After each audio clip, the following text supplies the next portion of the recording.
Llegamos así al tercer mensaje de Ageo en el capítulo 2 y esto es un llamado a la santidad. Leo capítulo 2 versículos 10 al 19. A los 24 días del noveno mes en el segundo año del rey Darío vino palabra de Jehová por medio del profeta Ageo diciendo: Así ha dicho Jehová de los ejércitos, pregunta ahora a los sacerdotes acerca de la ley diciendo: Si alguno llevare carne santificada en la falda de su ropa, y con el vuelo de ella tocare pan o vianda o vino o aceite o cualquier otra comida, ¿será santificada? Y respondieron los sacerdotes y dijeron: No.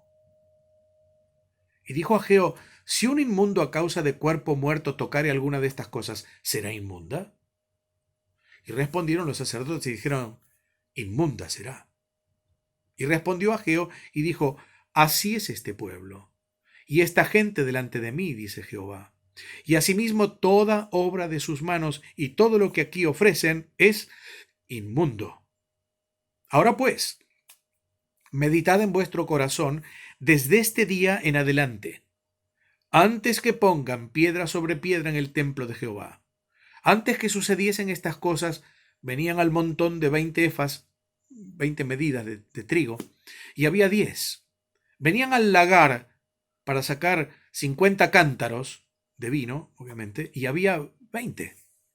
Os herí con viento solano, dice Dios, con tizoncillo y con granizo en toda la obra de vuestras manos. Mas no os convertisteis a mí, dice Jehová. Meditad, pues, en vuestro corazón desde este día en adelante, desde el día 24 del noveno mes, desde el día que se echó el cimiento del templo de Jehová, meditad, pues, en vuestro corazón. ¿No está aún la simiente en el granero? Ni la vid, ni la higuera, ni el granado, ni el árbol de olivo ha florecido todavía. Mas, desde este día os bendeciré. Un par de meses después del último mensaje que estuvimos considerando, Dios habla nuevamente por Ageo y les llama a la reconstrucción que ya habían comenzado. Les llamó a la acción, alentándolos con sus promesas presentes y futuras. Pero ahora el llamado de Dios es un llamado a la santidad, como condición esencial para recibir su bendición. Reconstrucción, acción, firmeza y santidad necesariamente tienen que ir de la mano. Dios ha hablado a los líderes, al pueblo, y ahora habla a los sacerdotes, aquellos que son los encargados de llevar el pueblo a Dios, de enseñar su palabra, sus leyes al pueblo. Aquellos que necesariamente deben vivir vidas santas porque tienen un llamamiento santo, un ungimiento santo y un ministerio santo. No tenemos ahora sacerdotes en la iglesia del Señor, pero sí tenemos ministros. Sí tenemos aquellos que sirven en el santuario espiritual que es la iglesia del Dios viviente. Y para ellos es la exhortación que fue para aquellos hombres de la época de Ageo, la misma exhortación. Fíjese, hermano, que el altar estaba en pie y en él se sacrificaban los animales ofrendados. Pero el altar estaba en medio de los escombros de un templo no restaurado. Y se habían acostumbrado durante los 15 años en que se detuvo la obra a verlo así. Era como ya vimos, un auténtico abandono. Por un lado cumplían la ley de Dios y por el otro se olvidaban del Dios de la ley. Así que las ofrendas de ese pueblo no eran agradables a los ojos del Señor. La ofrenda nunca es buena cuando no procede de un corazón agradecido y limpio, porque Dios siempre mira primero el corazón que la ofrenda. El corazón del que ofrenda antes que la ofrenda que realiza. La Biblia lo enseña con mucha claridad, usted sabe, desde Caín y Abel. Así que Ageo les propone un enigma a los sacerdotes y les dice con un estilo semejante al que usaba Jesús, enfrentándole con preguntas para que ellos mismos entendieran el mensaje que quería darles. Las preguntas tienen que ver con los sacrificios. Por ejemplo, el de paces.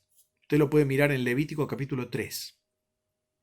En ese sacrificio, una vez presentado, le correspondía una parte de él al ofrendante y otra a los sacerdotes.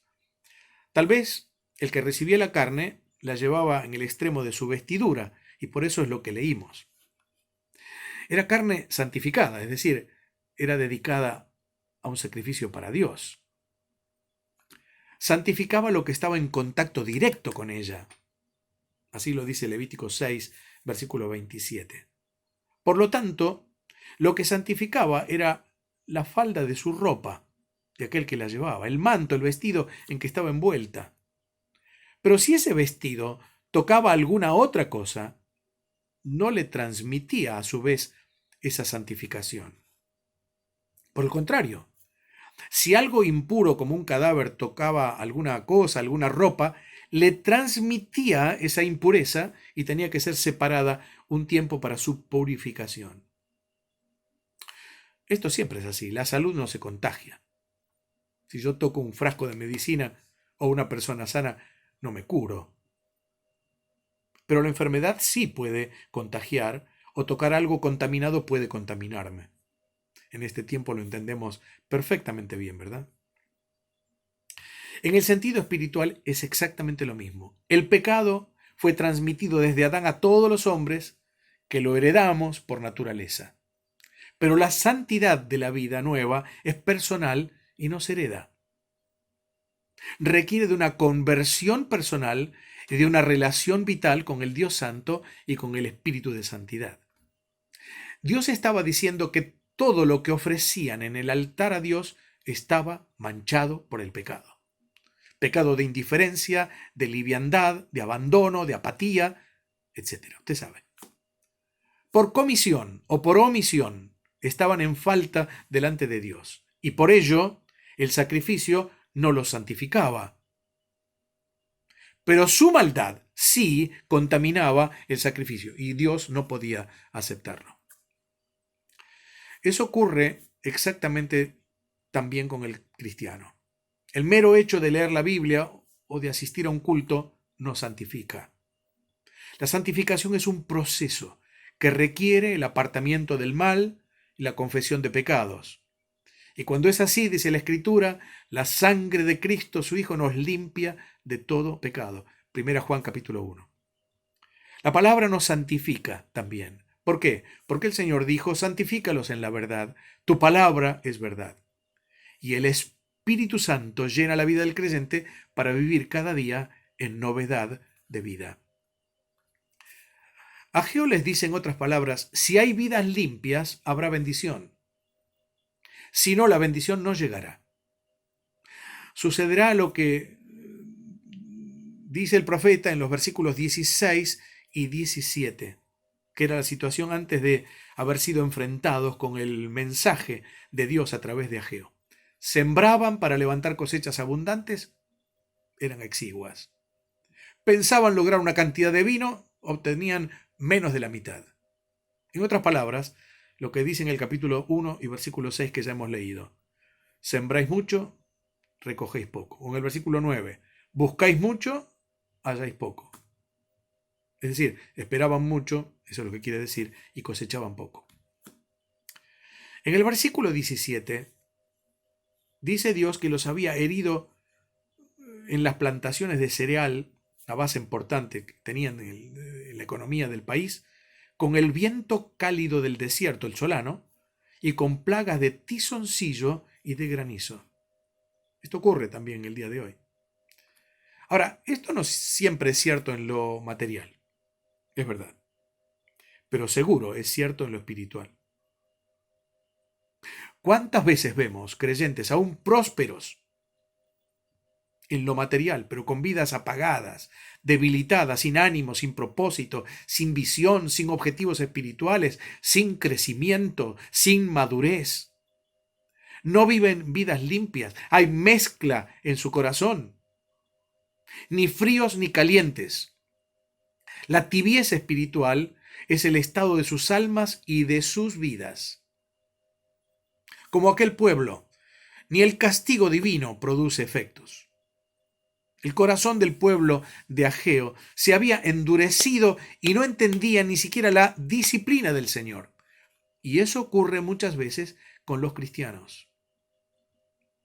Dios dice, con un dejo de tristeza y hasta, diríamos, hasta de frustración, por esperar otra cosa de aquel pueblo, con el versículo 17 al final, mas no os convertisteis a mí. Entonces se vuelve a escuchar como un tañido de campanas, la amonestación del cielo. Meditad en vuestro corazón desde este día en adelante, antes que pongan piedra sobre piedra en el templo del Señor. No hagan nada hasta que esto ocurra. Mediten primero en el corazón. Tiempo de reflexión ante Dios. ¿Hay posibilidades? Claro que las hay. Ya las hemos visto. Dios, el Dios de la gracia, dice en tonos amorosos en el versículo 19, aunque ni se ha cosechado ni los árboles han dado fruto, dice Dios en promesa, fiel de Dios, desde este día os bendeciré. Dios siempre honra a los que le honran. Siempre. El apóstol Pablo dice en Romanos capítulo 12 y versículo 1, os ruego por las misericordias de Dios, que presentéis vuestros cuerpos en sacrificio vivo, santo, agradable a Dios, que es vuestro culto racional. Hermanos, no será el juicio de Dios el que conmueva nuestro corazón, sino su misericordia, que nunca ha cesado para esperar nuestro regreso al Padre. Un llamado a la restauración, un llamado a la acción, a la firmeza, un llamado a la santidad. Finalmente, en el cuarto mensaje del profeta Ageo, Dios hace un llamado a la confianza. Leo en la palabra del Señor Ageo, capítulo 2, versículo 20. Vino por segunda vez palabra de Jehová a Ageo a los 24 días del mes, diciendo, habla a Zorobabel, gobernador de Judá, diciendo, yo haré temblar los cielos y la tierra, y trastornaré el trono de los reinos, y destruiré la fuerza de los reinos de las naciones, trastornaré los carros y a los que en ellos suben, y vendrán abajo los caballos y sus jinetes, cada cual por la espada de su hermano. En aquel día, dice Jehová de los ejércitos, te tomaré, oh Zorobabel, hijo de Salatiel, siervo mío, dice Jehová, y te pondré como anillo de sellar, porque yo te escogí, dice Jehová de los ejércitos. Este mensaje final con que concluye la profecía de Ageo proyecta una visión hacia el futuro que sin duda era muy alentadora para aquel remanente fiel que estaba comprometido con la tarea de la reconstrucción del templo. Y el mensaje es personal hacia Zorobabel, un hombre consagrado, gobernante fiel, que tenía sobre sí el privilegio de ser un antecesor del mismo Mesías, un eslabón en esa estirpe real que un día encarnaría en el Señor Jesucristo y que le hace auténtico depositario de los derechos reales sobre el pueblo de Israel. Claro que sí, el Señor es auténticamente un rey con ascendencia real, y entre ellos Zorobabel. Los versículos 21 al 23 entonces son una profecía para el futuro. Yo haré temblar, dice, o estremecerse los cielos y la tierra, y trastornaré el trono de los reinos, y destruiré la fuerza de los reinos de las naciones. Es cierto que puede tener que ver con la caída del imperio medo-persa por los griegos, allí en el año 333 a.C. Algunos piensan que es esto. Pero las profecías, usted sabe, siempre tienen un cumplimiento parcial y cercano, y un cumplimiento final y remoto, uno inmediato, otro distante. Así que esta promesa, sin lugar a dudas, espera un cumplimiento en el futuro cuando el Señor Jesucristo venga en su reino, en su segunda venida a este mundo. Y allí se cumplirá una verdad anunciada en la Biblia. Al fin Dios es el que vence y reina. Se opondrán las naciones. El mismo infierno estará en contra. Satanás y sus huestes pretenderán seguir usurpando la autoridad. Pero el que gobierna la tierra y el universo entero es el Señor. Y un día, dice la Escritura, gloriosamente, toda rodilla de los que están en el cielo y en la tierra y debajo de la tierra se doblará, y toda lengua confesará que Jesucristo es el Señor, para gloria de Dios el Padre. Un día el descendiente de Zorobabel por línea real, el hombre perfecto, el Cristo de Dios, será puesto como anillo de sellar. Es decir, tendrá toda la autoridad. Porque como Juan le vio en el capítulo 5 de Apocalipsis, es el único digno en el cielo y en la tierra de tomar el libro y desatar sus sellos. ¿Cuál es la razón? La razón es lo que dice el coro de los redimidos allí en ese capítulo. Porque tú fuiste inmolado, y con tu sangre nos has redimido para Dios de todo linaje y lengua y pueblo y nación, y nos has hecho para nuestro Dios reyes y sacerdotes, o un reino de sacerdotes, y reinaremos sobre la tierra. Así termina esta breve pero intensa profecía. Ageo habla en una prosa valiente, punzante y sobre todo eficaz. Fíjese que su ministerio duró, al menos en el contexto de este libro, 3 meses y 24 días. Y en este corto tiempo pronunció 4 discursos vibrantes. El primero, un llamado a la reconstrucción. El segundo, un llamado a la firmeza, a la acción. El tercero, un llamado a la santidad. Y el cuarto, un llamado a la confianza. Y estos mensajes tuvieron un resultado impactante. Despertaron un pueblo apático hacia Dios y hacia sus cosas. Sin lugar a dudas, el Espíritu de Dios obró en estos mensajes. Siempre es el Espíritu de Dios el que hace la obra, siempre es así.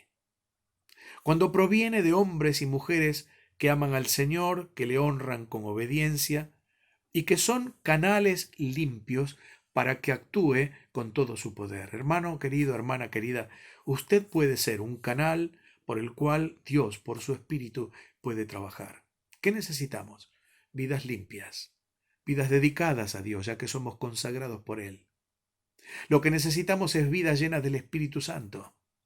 Y esto no es una opción, esto es una necesidad en nuestra vida. Efesios capítulo 5 dice, sed llenos del Espíritu.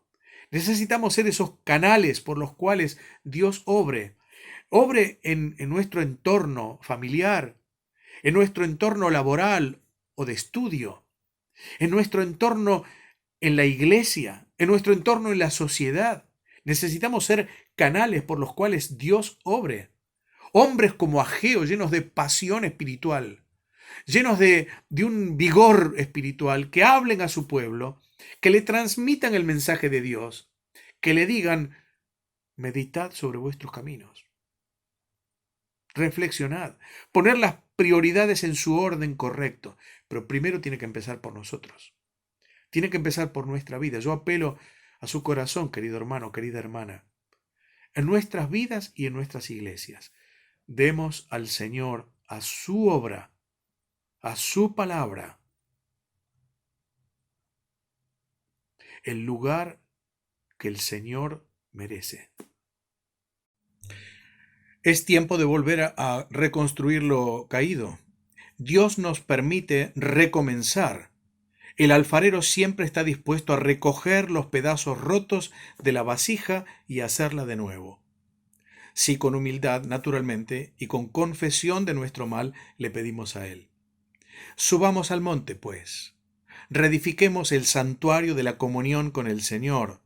Esforcémonos en su poder, tomemos ánimo de su gracia y sin duda vamos a contar con la promesa del cielo. Desde este día os bendeciré. Que sea esta nuestra realidad, personal, congregacional. Que podamos oír otra vez el mensaje de este antiguo siervo de Dios, este reclamo, esta exhortación del cielo, pero también esta gran oportunidad para reconstruir aquello que no está bien, permitir que la gloria de Dios llene nuestra vida, nuestra iglesia, nuestra tarea, nuestro servicio, nuestra obra para el Señor, y que todo esto redunde para su honra, para su gloria, para la bendición de nuestras vidas y de su pueblo. Que sea así. Amén.